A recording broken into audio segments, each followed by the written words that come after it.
साधनपादः तपस्वाध्यायेश्वर प्रणिधानानि क्रियायोगः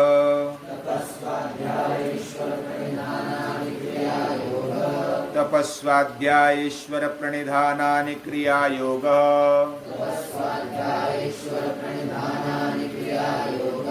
समाधि भावनार्थ क्लेश तनुकरणार्थश्च समाधि भावनार्थ क्लेश तनुकरणार्थश्च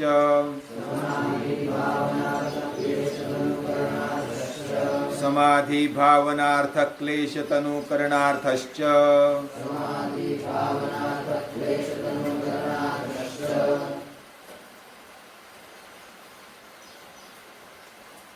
साधना हर मानव को करनी चाहिए। साधना यानी जो भी साध्य प्राप्त करने के लिए किया हुआ परिश्रम, इसको साधना बोलते हैं। और वो साधन लेकर के करनी होती है। शरीर मानव देह में, मानव जीवन में बहुत बड़ा साधन है। शरीर माध्यम खलु धर्म साधनम। और इस साधन को अच्छा रखने के लिए, मन को भी अच्छा रखने के लिए, पूरे जीवन को अच्छा करने के लिए साधना की आवश्यकता होती है। हर एक को मन में ऐसा होता है कि मैं ऊंचा जीवन जीऊं, मेरे जीवन में अत्यंतिक सुख हो, मेरा जीवन समृद्ध हो, मेरा जीवन आनंदी हो, ऐसा हर एक को लगता है। और उसके लिए सही रास्ता हमारे ऋषियों ने ढूंढा, और वह रास्ते में से एक बहुत बढ़िया रास्ता है योग। और योग ऐसी तरह से रखा है महर्षि पतंजलि ने कि जिसको आज भी पूरी दुनिया मानती है। अलग अलग जाति, पंथ, संप्रदाय, धर्म, अलग अलग देश, अलग अलग प्रकार के लोग, ये सब उसको मानते हैं। और इसलिए ये विश्वव्यापी बन गया है आज की तारीख में। तो भौतिक दृष्टि से भी विचार करेंगे तो योग हमारे जीवन में आवश्यक है, और भौतिक दृष्टि से अलावा, भौतिक दृष्टि के अलावा भी विचार करेंगे तो भी योग आवश्यक है। यानी साधारण खाना पीना भी अच्छा चलना चाहिए, नींद अच्छी आनी चाहिए, स्वस्थ जीवन होना चाहिए, ऐसा भी लगता है तो योग की आवश्यकता है। और अच्छा ऊंचा जीवन जीना है, अच्छी मानसिकता रखनी है, अध्यात्म की तरफ जाना है, या तो हमारे अंतःकरण को शुद्ध करना है, परमात्मा में उसको मिला देना है, तो इसके लिए भी योग साधना आवश्यक है। और जो भी योग साधना में अंतःकरण जिनका शुद्ध नहीं है, यानी हमारे जैसे लोग, वह साधन पाद से शुरू कर सकते हैं। और जो अंतःकरण शुद्धि वाले कुछ आगे बढ़ रहे हैं, उनके लिए समाधि पाद है। और समाधि पाद भी आगे वो मार्गदर्शन करेगा ही।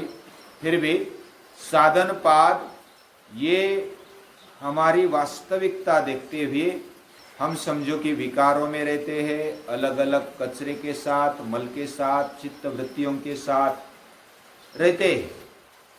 तो हमने अपने जीवन में उसको स्वीकार किया है कि चित्त वृत्तियां है और वो तकलीफ देने वाली है, ऐसा समझते हुए उसको वित्थान अवस्था बोलते हैं। और इस अवस्था में हमें योग की आवश्यकता होती है और साधन पाद की विशेष करके आवश्यकता होती है। उसमें तीन बातें महत्वपूर्ण क्रिया योग में आती है। वह है तप, स्वाध्याय, ईश्वर प्रणिधान। तप यानी मेहनत। तप से क्या होगा? हमारा शरीर और मन मजबूत बनेगा।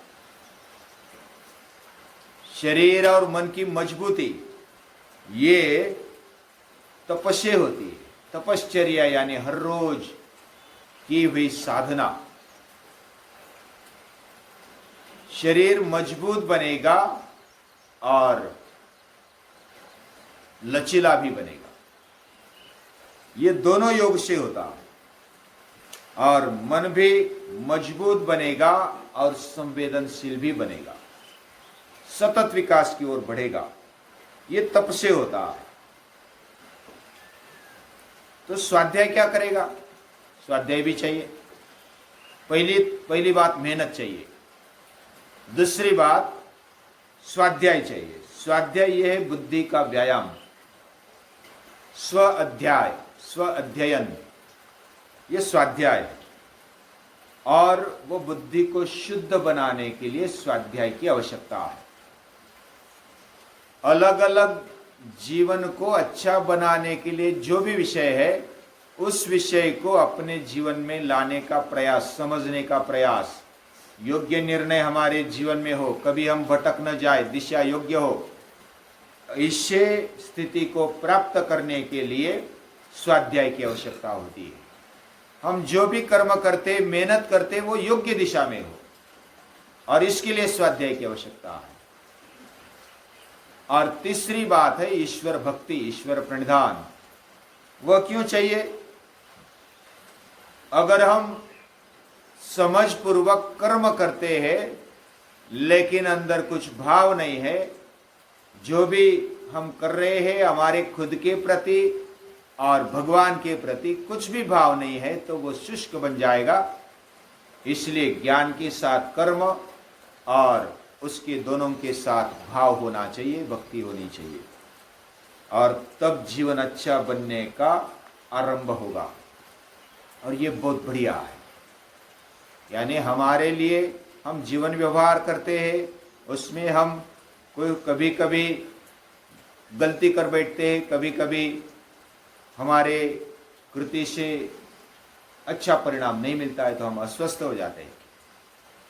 तो किसी के पास बताना चाहिए, हमारा दिल हल्का करना चाहिए, तब हम सामान्य हो जाते हैं। और वो दिल हल्का करने की सबसे बढ़िया जगह है ईश्वर प्रणिधान, ईश्वर भक्ति। ईश्वर के पास बोल दो, सुबह शाम बैठो और ईश्वर के पास प्रायश्चित्त के साथ बोल दो, मुझे पश्चाताप हो गया है कि मैं ऐसा गलत काम कर बैठा। और इसलिए क्रिश्चियन धर्मों में कन्फेशन है, यानी कि मैं जो भी गलत किया, मैंने जो भी गलत किया, वो आपके सामने, मैं भगवान के सामने रखता हूँ। आप उसको समझकर, मुझे समझकर आगे का रास्ता तय कर देना, मुझे क्षमा करना। हम भी भारतीय संस्कृति में भी करचरण कृतम वा कायजम कर्मजम वा जय जय करुणाब्धे श्री महादेव शंभो, यानी हे करुणाब्धे, हे करुणा सागर, मुझे क्षमा कर दे। तो मैंने किया हुआ कुछ गलती से, गलती न करते हुए भी कभी कभी अनजाने में हम कर बैठते हैं, तो उस समय हमारी जो गलतियां है वो क्षमा हो जाए। इसलिए ईश्वर प्रणिधान की आवश्यकता होती है, आगे बढ़ने के लिए आवश्यकता है। हम अगर खुद गलत है, हम अच्छे नहीं हैं, मैं ऐसा ही हूँ, मुझसे कुछ नहीं होता, ऐसा नकारात्मक भाव लेकर बैठेंगे तो साधना नहीं होगी। इसलिए पूरा फ्रेश हो जाओ, भगवान के सामने बैठ करके बता दो कि मेरे से गलती हो गई। तो भगवान बड़े क्षमाशील है, करुणावान है, वो क्षमा कर देते हैं और आगे बढ़ाने के लिए हमें प्रोत्साहन देते हैं कि कोई बात नहीं, हो गया सो हो गया, गतम न सोचम, जो हो गया सो हो गया, आगे बढ़ो। तो ये सब क्यों करना है? तो हमारे जीवन में आत्यंतिक सुख पाना है, तो समाधि भावना होनी चाहिए, हम खुद से जुड़ जाने चाहिए। जो अंतिम चैतन्य है, ईश्वर है, उसके साथ जुड़ने के लिए ये साधना की आवश्यकता होती है। उसका कारण बताया इस सूत्र में, समाधि भावनार्थ, समाधि भावना खड़ी करने के लिए हमारी जो ओरिजिनलिटी है, यानी कि अंदर जो चैतन्य बैठा है, उसके साथ जुड़ जाने के लिए तदा दृष्टि स्वरूपे स्थानम, यानी हम खुद को देख सके। मैं शरीर को पूरा भी देख नहीं पाता हूँ, मैं पीठ को नहीं देख पाता हूँ, आँख को नहीं देख पाता हूँ, नाक को भी थोड़ा लोग दिखता है, बाकी नहीं दिख पाता हो, गाल भी नहीं दिखते, कोई किसी किसी के दिखते हैं थोड़े थोड़े, ये भी नहीं दिखता। तो हमें आईना देखना पड़ता है, खुद को देख नहीं पाते, पीठ को देख नहीं पाते तो अंदर कैसा देख पाएंगे, शरीर को भी देख नहीं पाते तो अंदर कैसा देख पाएंगे। लेकिन योग के कारण हम अंदर देख पाते, और वही समाधि भावना है, अंदर के चैतन्य को देख पाना, ये बड़ी बात है। और उसके लिए समाधि भावना प्राप्त करने के लिए हमें योग साधना की आवश्यकता है। और वो कब देख पाएंगे, तो उसके लिए क्लेशों का तनुकरण करना पड़ेगा। क्लेश यानी आगे आएगा, क्लेश क्या है, अविद्या, अस्मिता, राग, द्वेष, अभिनिवेश, ये मुख्य क्लेश है।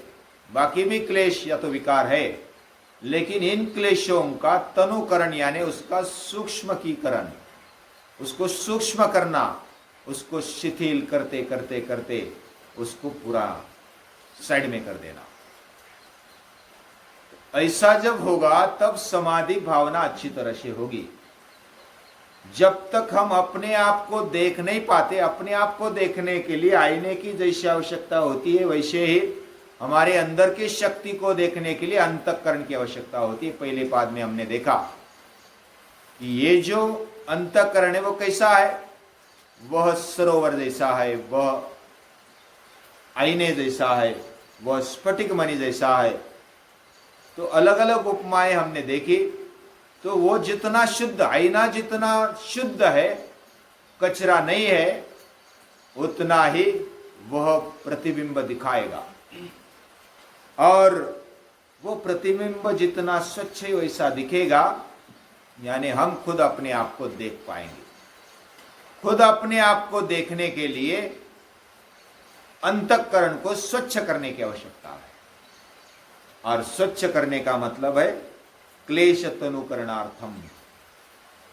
क्लेश तनुकरण के लिए, क्लेशों को सूक्ष्म अति सूक्ष्म बनाने के लिए, या तो उसका प्रभाव बिल्कुल खत्म करने के लिए, ये योग की आवश्यकता है, साधन पाद की आवश्यकता है।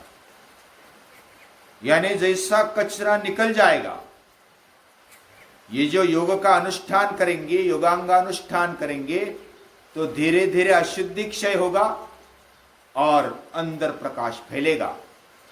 जब कचरा निकलेगा आईने पर से तो अपने आप प्रतिबिंब दिखेगा, उसमें कोई ज्यादा मेहनत की आवश्यकता नहीं। मेहनत किधर करनी है, क्लेश तनुकरणार्थम, क्लेश तनुकरण के लिए मेहनत चाहिए। और उसके बाद अपने आप समाधि भावना निर्माण होगी। यानी कि हम जैसे हैं, शुद्ध रूप में जैसे वैसे देखने को मिलेगा।